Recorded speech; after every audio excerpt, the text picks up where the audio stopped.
నమస్తే welcome to morning edition నేను మాదిరి ముందుగా బులెటిన్ హెడ్లైన్స్ చూద్దాం నేడు ఢిల్లీకి సీఎం రేవంత్ పెండింగ్ స్థానాలకు అభ్యర్థులు ఖరారు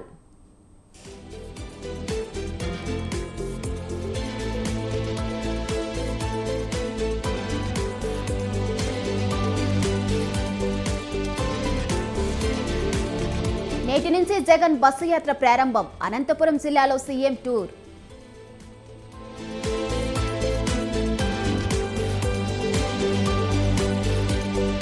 నేడు కవిత బెయిల్ పిటిషన్పై విచారణ రౌస్ అవెన్యూ కోర్టు తీర్పుపై ఉత్కంఠ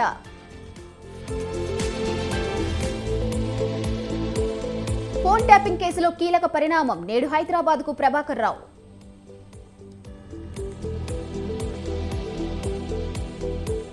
నేటితో ముగియనున్న కేజ్రీవాల్ కస్టడీ మరోసారి కస్టడీ కోరబోతున్న ఈడీ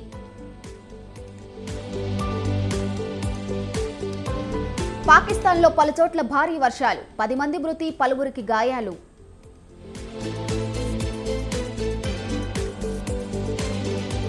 ఐపీఎల్ 17 సీజన్లో ఖాతా ఓపెన్ చేసిన ఢిల్లీ చెన్నైపై 20 పరుగుల తేడాతో విక్టరీ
బ్రేకింగ్ న్యూస్ చూస్తున్నాం. ముఖ్యమంత్రి రేవంత్ రెడ్డి ఢిల్లీకి వెళ్లారు. తెలంగాణలో పెండింగ్ లో ఉన్న 4 లోక్సభ స్థానాలకు అభ్యర్థుల ఎంపికపై కాంగ్రెస్ పార్టీ కేంద్ర ఎన్నికల కమిటీ సమావేశాన్ని నిర్వహించనుంది.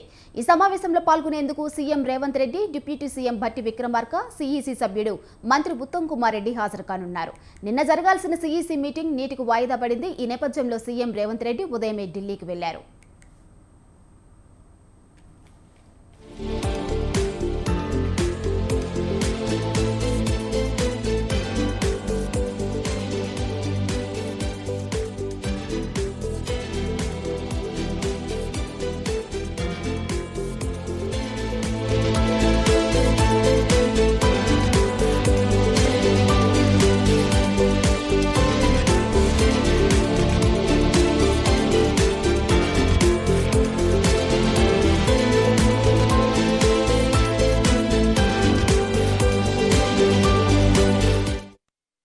ఇక తెలంగాణలో ఇప్పటికే 13 ఎంపీ సీట్లకు అభ్యర్థులను ప్రకటించిన సీఈసీ మిగిలిన 4 స్థానాలకు అభ్యర్థులను ప్రకటించాల్సి ఉంది.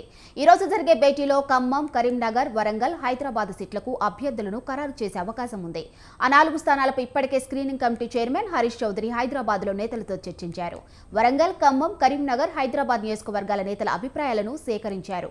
స్క్రీనింగ్ కమిటీ నిర్వహించిన సర్వేతో పాటు సినిల్ కొనుగోలు నివేదికలను పరిగణనలోకి తీసుకుని అభ్యర్థులను ప్రకటించనున్నారు. సీఈసీ భేటీలో ఈ 4 సీట్లకు అభ్యర్థులను ఖరారు చేయనుండటంతో ఆశావహుల్లో తీవ్ర ఉత్కంఠ నెలకొన్నది.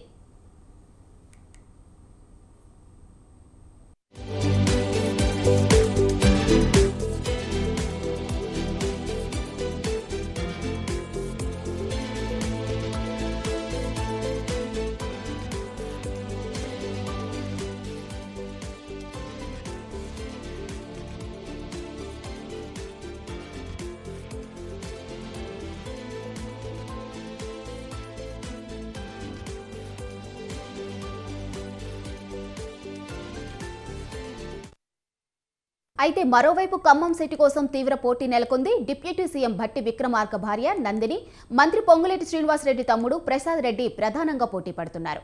ఇక వరంగల్ టికెట్ మాజీ మంత్రి కడియం శ్రీహరి కూతురు కావ్యకు దాదాపు ఖరారైనట్టు సమాచారం. ఈ ఇద్దరు ఇప్పటికే కాంగ్రెస్ లో చేరారు. ఇక హైదరాబాద్ టికెట్కు పరిశీలనలో ఒక బీసీ నేత, మరో మైనారిటీ నేత పేరు వినిపిస్తున్నది. రాజకీయ సమీకరణలు దృష్టిలో ఉంచుకొని వీరిలో ఒకరిని ఫైనల్ చేసే అవకాశం ఉంది. కరీంనగర్ టికెట్ కోసం మాజీ ఎమ్మెల్యే ప్రవీణ్ రెడ్డి పేరుతో పాటు తీన్మార్ మల్లన్న పేరు కూడా వినిపిస్తుంది. ఇక ఇదే అంశంపై మా బ్యూరో చీఫ్ నరేష్ ఫోన్లో అందిస్తారు. చెప్పండి నరేష్, సీఎం రేవంత్ రెడ్డి అయితే ఇప్పుడు ఢిల్లీ పర్యటనలో ఉన్నారు. దీనిపై పూర్తి అప్డేట్స్ ఏంటి?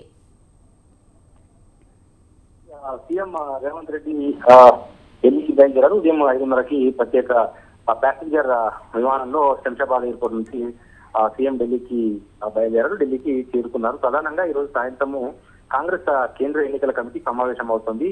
తెలంగాణలో మొత్తం 17 లోక్సభ స్థానాలుంటే ఇప్పటికీ 13 స్థానాలకు అభ్యర్థులను కాంగ్రెస్ పార్టీ ప్రకటించింది. ఆయా అభ్యర్థులు ప్రచారం తీసుకుంటున్నారు.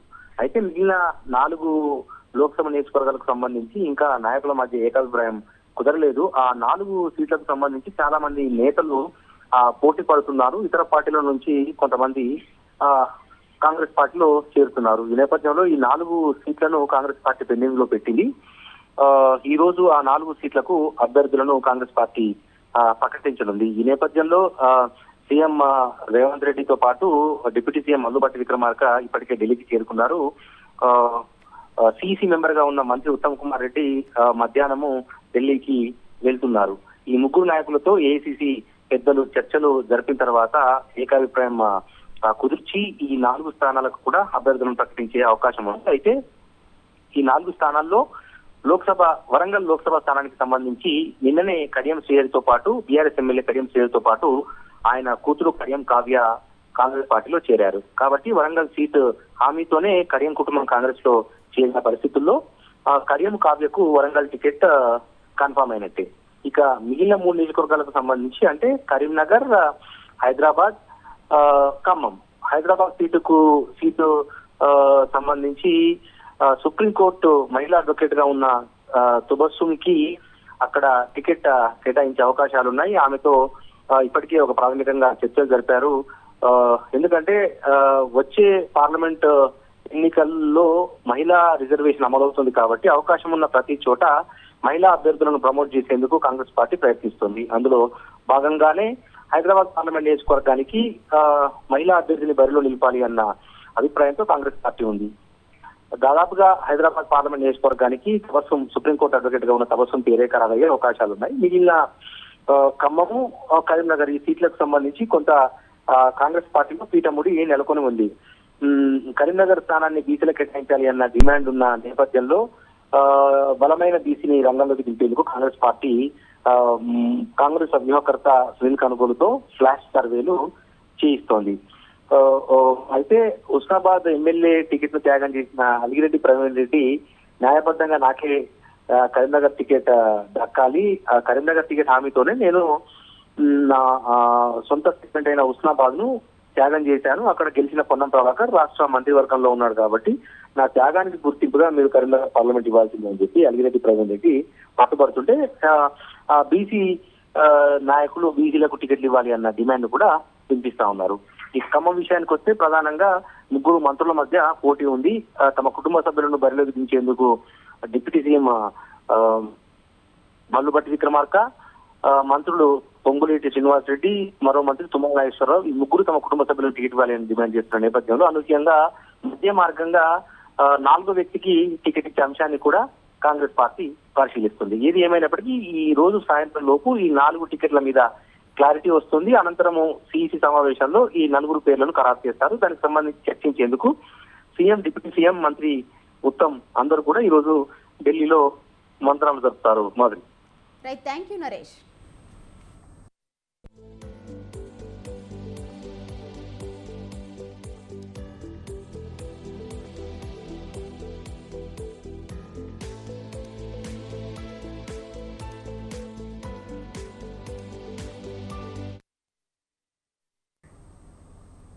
బీజేపీ జాతీయ ప్రధాన కార్యదర్శి ఎంపీ బండి సంజయ్ కుమార్ రైతుల కోసం మరోమారు జంగ్ సైరన్ మోగించారు. ఎన్నికల్లో రైతులకు ఇచ్చిన ఏ ఒక్క హామీలను ఇప్పటివరకు అమలు చేయని నేపథ్యంలో రైతు దీక్ష పేరుతో తెలంగాణ రాష్ట్ర ప్రభుత్వ వైఫల్యాలను ఎండగట్టేందుకు సిద్ధమయ్యారు. అందులో భాగంగా ఇవాళ కరీంనగర్ పార్లమెంట్ నియోజకవర్గ పరిధిలోని అన్ని మండలాల్లో అధికారులకు వినతి పత్రాలు అందజేయనున్నారు. రేపు కరీంనగర్ జిల్లా కలెక్టరేట్ కేంద్రం వద్ద రైతు దీక్ష చేయనున్నారు. ఉదయం 10 గంటల నుండి మధ్యాహ్నం 2 గంటల వరకు నిర్వహించే ఈ దీక్షలో బండి సంజయ్ కుమార్ సహా పలువురు బీజేపీ నేతలు పాల్గొంటారు. అకాల వర్షాలతో పంట నష్టపోయినా ఇప్పటి వరకు రైతులకు పరిహారం అందించకపోవడం, సాగునీరంతగా పంటలు ఎండిపోతున్నా పట్టించుకోకపోవడంపై బండి సంజయ్ సీరియస్ అయ్యారు.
రేపు కరీంనగర్ జిల్లా కలెక్టరేట్ కేంద్రం వద్ద రైతు దీక్ష చేయనున్నారు. ఉదయం 10 గంటల నుంచి మధ్యాహ్నం 2 గంటల వరకు నిర్వహించే ఈ దీక్షలో బండి సంజయ్ కుమార్ సహా పలువురు బీజేపీ నేతలు పాల్గొంటారు.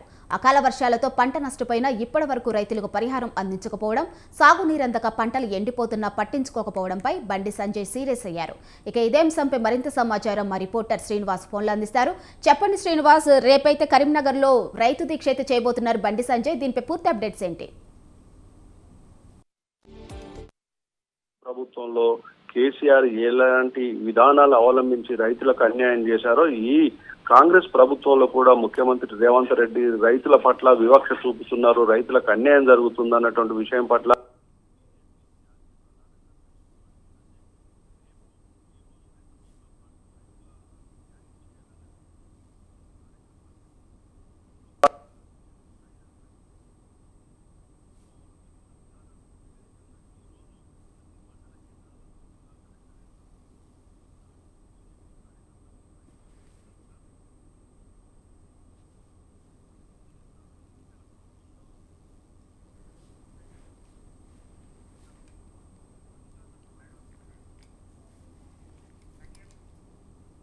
Thank you Srinivas.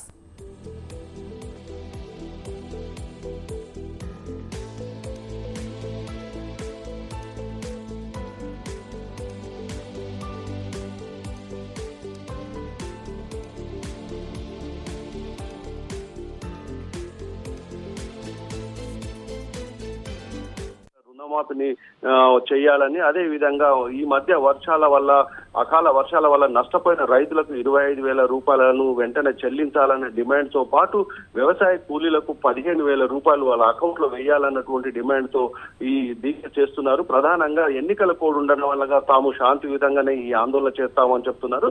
అయితే ప్రభుత్వం ఇటు ఎన్నికల కోడ్ ఉండడం వల్ల పోలీసులు ఈ దీక్షకు అనుమతిస్తారా లేదు అన్నటువంటి విషయం మాత్రం చాలా ఉత్కంఠంగా ఉంది. మొత్తంగా ఈ బండి సంజయ్ చేపడుతున్న ప్రతి కార్యక్రమం ఒక ఉత్కంఠ, అదే విధంగా శాంతి భద్రత సమస్య ఏర్పడుతుంది అన్నటువంటి విషయాన్ని పోలీసు అధికారులు తీవ్రంగా పరిగణనలోకి తీసుకుంటున్నారు. రేపు దీక్షకు అనుమతి మాత్రం లేదని చెప్పవచ్చు. Madhuri. Right, thank you Srinivas.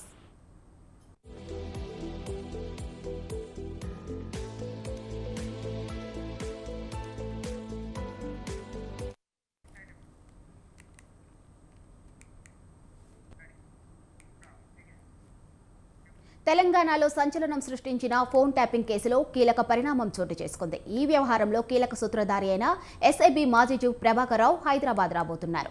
America నుంచి ఇవాళ ఆయన హైదరాబాద్ వస్తున్నట్లు తెలుస్తుంది. ఫోన్ ట్యాపింగ్ లో కీలకంగా ఉన్న ప్రభాకర్ రావు చుట్టూ ఈ కేసు తిరుగుతుంది. ప్రభాకర్ రావును మరిన్ని విషయాలు తెలిసే అవకాశం ఉందని పోలీసులు భావిస్తున్నారు. ఎస్ఐబి చీఫ్ గా ఉండి ఫోన్ ట్యాపింగ్ పాల్పడ్డ ప్రభాకర్ రావు రాజకీయ నేతలు, ప్రముఖులు, వ్యాపారుల ఫోన్లు ట్యాప్ చేశారన్న ఆరోపణలు ఉన్నాయి. అయితే ఇప్పటికీ ఈ కేసులో మాజీ అదనపు ఎస్పీలు భుజంగరావు, తిరుపతన్నలను పోలీసులు విచారిస్తున్నారు. టాస్క్ ఫోర్స్ మాజీ డీఎస్పీ రాధాకిషన్ రావు 14 రోజులు జ్యుడిషియల్ కస్టడీలో ఉన్నారు.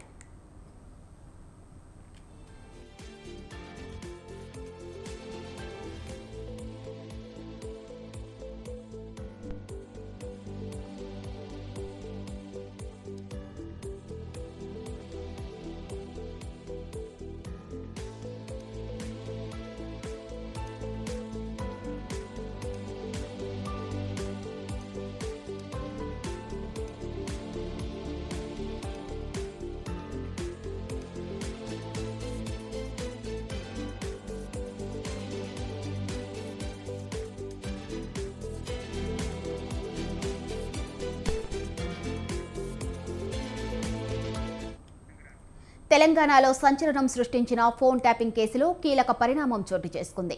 ఈ వ్యవహారంలో కీలక సూత్రధారి అయిన ఎస్ఐబి మాజీ చీఫ్ ప్రభాకర్ రావు హైదరాబాద్ రాబోతున్నారు.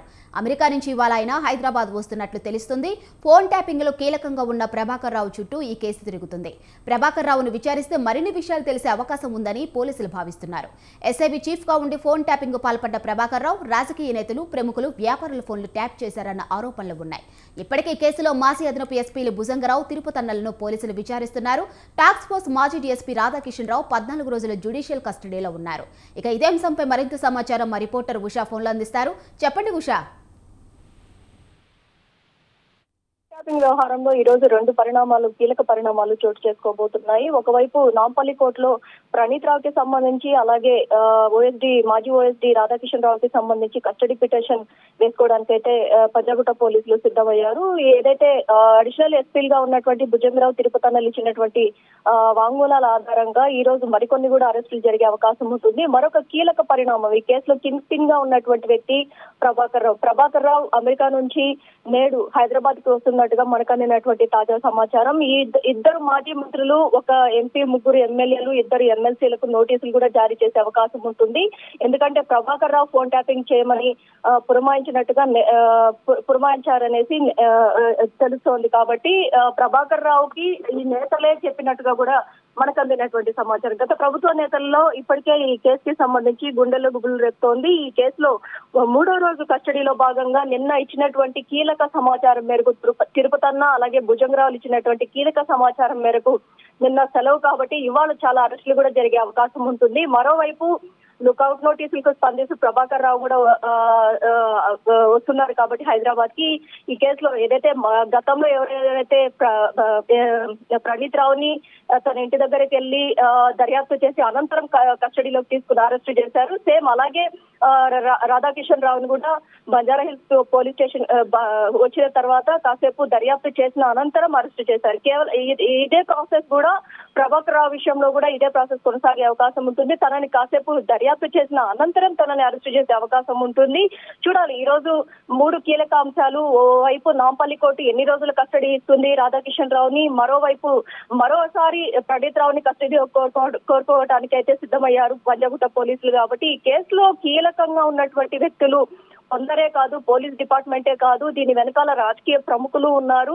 రాజకీయ ప్రముఖులు ఎవరెవరా అన్నది, రాజకీయంగా వీరికి కింగ్ వ్యవహరించినటువంటి వ్యక్తి ఎవరా అన్న కోణంలోనే పూర్తి స్థాయిలో అధికారులు అయితే దర్యాప్తు కొనసాగిస్తున్నారు. ఉదయం 8 గంటల నుంచి సుమారు రాత్రి 10 గంటల వరకు కూడా సుదీర్ఘంగా అయితే విచారణ జరిగినట్టుగా తెలుస్తోంది. ఈ కీలక సమాచారాన్ని అయితే భుజంగరావు, తిరుపతన్నలు ఇచ్చినట్టుగా తెలుస్తోంది.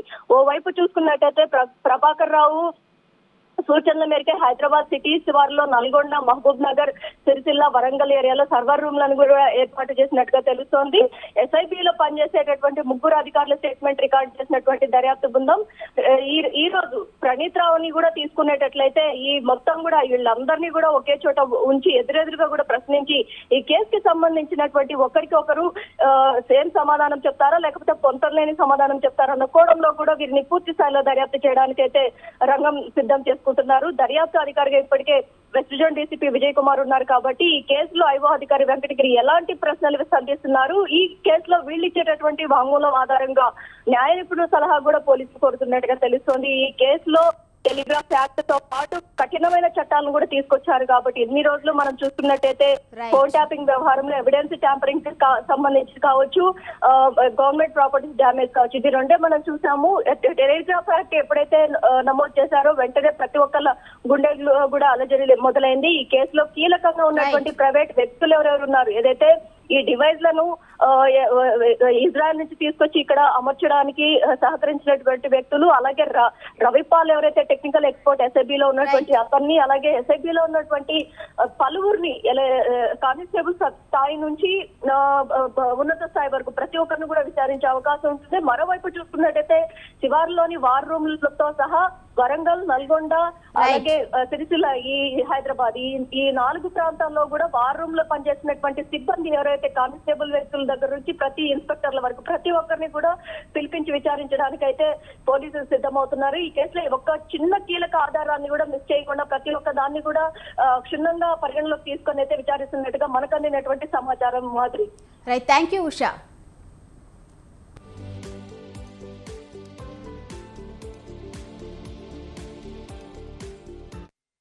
ఇవాళ రౌస్ అవెన్యూ కోర్టులో బీఆర్ఎస్ ఎమ్మెల్సీ కవిత మధ్యంతర బెయిల్ పిటిషన్పై విచారణ జరగబోతుంది. సిబిఐ ప్రత్యేక కోర్టు జడ్జి కావేరి బవేజా ఈ పిటిషన్ను విచారణ చేయబోతున్నారు. Delhi liquor scam, money laundering కేసులో మార్చి 26న కవిత మధ్యంతర బెయిల్ కోసం పిటిషన్ దాఖలు చేశారు. తన చిన్న కుమారుడికి పరీక్షలు ఉన్నందువల్ల తనకు ఏప్రిల్ 16 వరకు మధ్యంతర బెయిల్ ఇవ్వాలని కవిత కోరారు. కవితకు మధ్యంతర బెయిల్పై ఇప్పటికే రౌస్ అవెన్యూ కోర్టు ఈడీని వివరణ కోరింది. కవితకు మధ్యంతర బెయిల్ ఇవ్వకూడదని ఈడీ కోరే అవకాశం ఉంది. కవిత బెయిల్కి ఇస్తే సాక్షులను, ఆధారాలను ప్రభావితం చేస్తారని ఈడీ భావిస్తుంది. మరోవైపు కవితకు జైల్లో సదుపాయాల కల్పన అంశంపై కూడా నేడు విచారణ జరిగే అవకాశం ఉంది. కవితకు జైల్లో సదుపాయాలు కల్పించడం లేదంటూ ఇటీవల కవిత తరపు న్యాయవాది కోర్టులో పిటిషన్ దాఖలు చేశారు. కవితకు ఇంటి భోజనం, నిద్రించడానికి మంచం, పరుపులు, చెప్పులు, బట్టలు, దుప్పట్లు, పుస్తకాలు, పెన్ను, పేపర్లు, మందులు తీసుకెళ్లేందుకు రౌస్ అవెన్యూ కోర్టు అనుమతించింది. కానీ తిహార్ జైలు అధికారులు అమలు చేయకపోవడంపై మరోసారి కోర్టును ఆశ్రయించారు కవిత.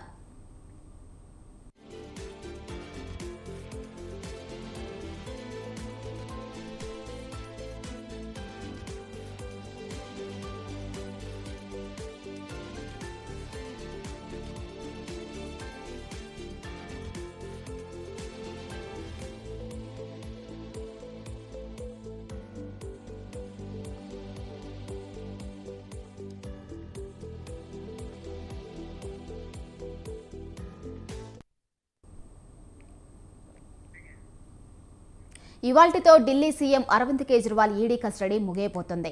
10 రోజుల పాటు కేజ్రీవాల్ ఈడీ కస్టడీలోనే ఉన్నారు. కస్టడీ ముగుస్తుండటంతో ఇవాళ రౌస్ అవెన్యూ కోర్టులో హాజరుపరచబోతున్నారు ఈడీ అధికారులు. ఢిల్లీ లిక్కర్ కేసులో ఈడీ అధికారులు పురోగతి సాధించారు.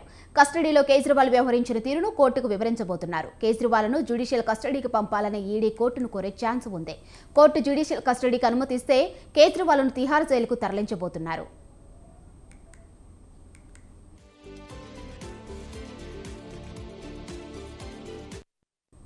ఢిల్లీ లిక్కర్ పాలసీ రూపకల్పన, 100 కోట్ల ముడుపులు, గోవా ఎన్నికల్లో హవాలా డబ్బు ఖర్చు చేయడం వంటి అంశాలపై ఈడీ అధికారులు ఆరా తీశారు. లిక్కర్ వ్యాపారంలో సౌత్ గ్రూప్ పాత్ర, విజయ్ నాయర్ సహా నిందితులతో ఉన్న సంబంధాలు, శరత్ చంద్రారెడ్డి, మాగుంట రాఘవ, మాగుంట శ్రీనివాసులరెడ్డి సహా కవిత కోసం పనిచేసిన వ్యక్తులు, ఇతరులు ఇచ్చిన వాంగ్మూలాల ఆధారంగా కేజ్రీవాల్ను ఈడీ అధికారులు ప్రశ్నించారు. ఢిల్లీలోని ఆప్ ఆఫీస్ నుంచే గోవా ఎన్నికల వ్యవహారం నడిపించారని ఆ పార్టీ గోవా నేత ఈడీకి తెలిపారు. కేజ్రీవాల్ సతీమణి సునీత ఫోన్ డేటాను ఈడీ అధికారులు పరిశీలించారు.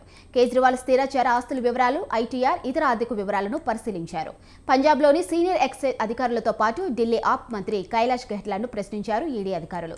కస్టడీ ముగియడంతో ఇవాళ ఢిల్లీ సీఎం కేజ్రీవాల్ను కోర్టులో హాజరుపరచబోతున్నారు.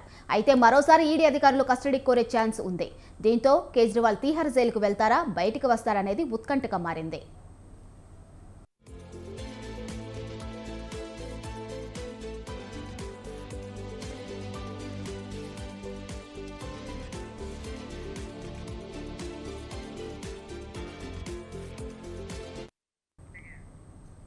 సార్వత్రిక ఎన్నికల వేళ ఏపీ రాజకీయాలు హీటెక్కిస్తున్నాయి. ఎలక్షన్ దగ్గర పడుతూ ఉండటంతో బాపట్లలో పాలిటిక్స్ మారిపోతున్నాయి. వైసీపీ ఎమ్మెల్సీ జంగా కృష్ణమూర్తి పార్టీ వీడేందుకు సిద్ధమయ్యారు. ఈ నేపథ్యంలోనే బాపట్లలో చంద్రబాబును కలిశారు. గత కొంతకాలంగా వైసీపీపై విమర్శలు చేస్తున్న జంగా పార్టీని వీడి టీడీపీలో చేరాలని నిర్ణయించారు. ఈ క్రమంలో బాపట్లలో టీడీపీ అధినేత చంద్రబాబు నాయుడు జంగా కృష్ణమూర్తి కలిశారు. రాష్ట్ర రాజకీయాలపై వారివురు చర్చించుకున్నారు. త్వరలో జంగా కృష్ణమూర్తి వైసీపీకి రాజీనామా చేసి టీడీపీలో చేరనున్నారు. అయితే గురిజాలలో వైసీపీ నేతగా ఉన్న జంగా కృష్ణమూర్తికి వరుసగా 2 సార్లు ఎమ్మెల్సీ అవకాశాన్ని జగన్ కల్పించారు. అయితే ఈసారి గురిజాల టికెట్ ఆశించి భంగపడ్డ జంగా కృష్ణమూర్తి పార్టీని వీడాలని నిర్ణయించుకున్నారు. తన అనుచరులతో సమావేశమైన జంగా బాపట్లలో ఆదివారం చంద్రబాబును కలిసి చర్చించారు. జంగా కృష్ణమూర్తి వెంట టీడీపీ అభ్యర్థి ఎరపతినేని శ్రీనివాసరావు, ఎంపీ అభ్యర్థి లావు శ్రీకృష్ణదేవరాయలు ఉన్నారు.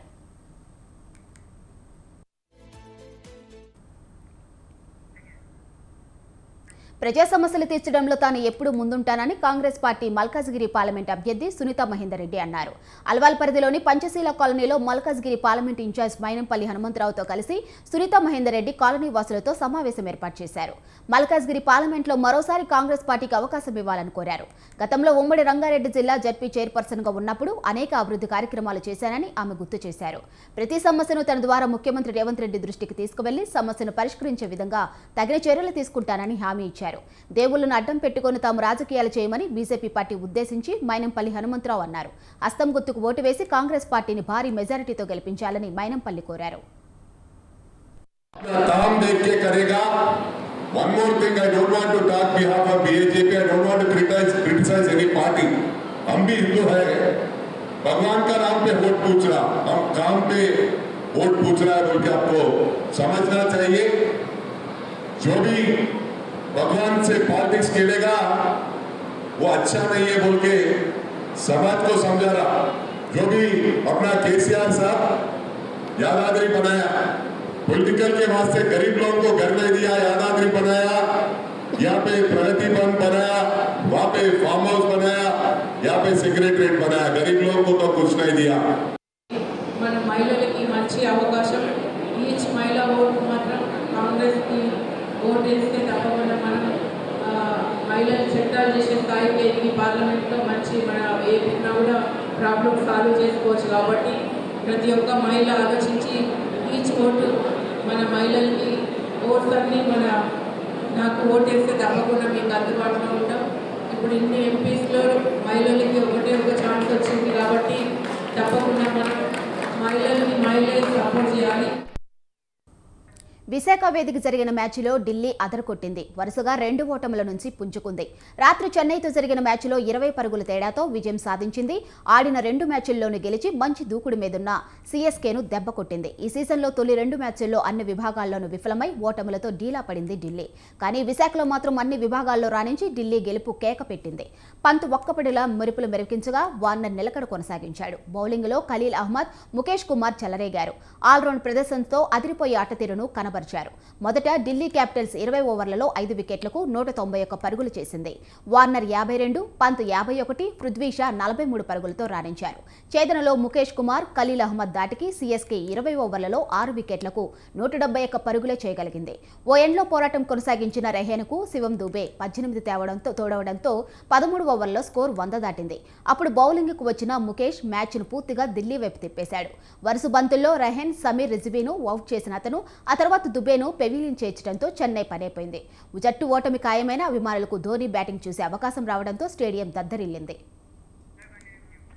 విశాఖ టీ20లో చేతన జట్లయితే ఆధిపత్యం కొనసాగించాయి. కానీ పిచ్ చక్కగా సహకరిస్తుందని పంత్ బ్యాటింగ్ ఎంచుకున్నాడు. అయితే కాస్త పచ్చికతో కూడిన పిచ్పై చెన్నై పేసర్లు ఆరంభంలో కస్టడీ చేయడంతో 4 ఓవర్లకు ఢిల్లీ స్కోర్ 24. కానీ చాహర్ వేసిన ఇన్నింగ్స్ 5వ ఓవర్తో అంతా మారిపోయింది. ఈ దశలో లై అందుకున్న పంత్ చెలరేగాడు. మొదటి 23 బంతుల్లో 23 పరుగులే చేసిన పంత్ ఆ తర్వాత ఆడిన 9 బంతుల్లో ఏకంగా 28 పరుగులు చేశాడు. పత్రిన బౌలింగ్లో క్రీజులో బలంగా నిలబడి భుజాల బలాన్ని ఉపయోగించి అతను కొట్టిన సిక్సర్ ఆకట్టుకుంది. ఆ వెంటనే మరో 2 4లతో పంత్ అర్ధశతకం అందుకున్నాడు. కానీ వెంటనే అవుట్ అయిపోవడంతో ఢిల్లీ 200 లోపే ఆగిపోయింది.